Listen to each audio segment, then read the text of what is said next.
from Nepal. I'm from Nigeria. I'm from Afghanistan. A bustling morning starts at the Parkview Gardens Apartments in Riverdale, Maryland. More than half the 600 apartments in this sprawling complex are rented by refugees who have fled war, conflict, and persecution around the world. Zabihullah Zakir came from Afghanistan with his wife last year. The security situation of Afghanistan, it's not too good, especially for like us. They work like with United States or with those which they work with U.S. soldiers. You know, our life was in danger there, and we applied for SIV, and then we came here. Zakir now works in shipping at a printing company. Maan is from Iraq.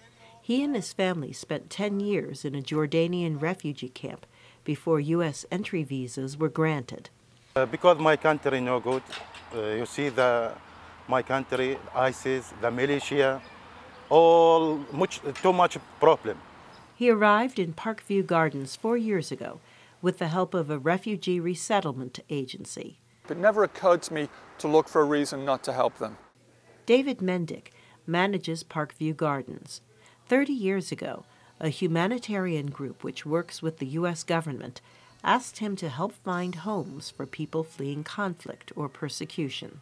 And they came to me back then, and ever since, they've tried to house them at other places, and I've tried to help them and encourage other landlords to house refugees, but nobody has ever been willing to do it, so we've continued to do it. Mendick's help extends further, giving some refugees jobs. They bring so much to our company, so much diversity and so much talent.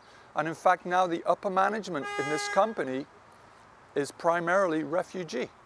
Property manager Zemi Shabiu is one of them, escaping from the war in Kosovo 18 years ago.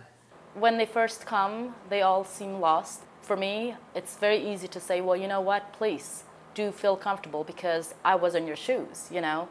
So I understand what you're going through. Where are you from? I am from Bhutan. I am from Burma. Refugee residents can take free English classes in a unit Parkview Gardens donates to charity groups. It is not uncommon to hear a beat of ethnic music blowing from idling vehicles. Well, I love it. Sharif Ali Shafi is a U.S.-born citizen living in Parkview Gardens. I get to see all these different people. It's a shame that they had to come here in the way that they came, but I think it's beautiful when you see them walking around and all the colors and the language and the smell of the food in the different apartments. I see the little kids playing. I think it's great. No matter the challenges, most of the refugees here are optimistic. Mukti Gurung was born in Bhutan and spent nearly 20 years in a refugee camp in Nepal. This country gave a lot to us, and then now I'm exploring new avenues to uplift my new life and my whole small family to get into the mainstream of this country, contributing from my level best. For producer June So, I'm Carol Pearson, VOA News, Washington.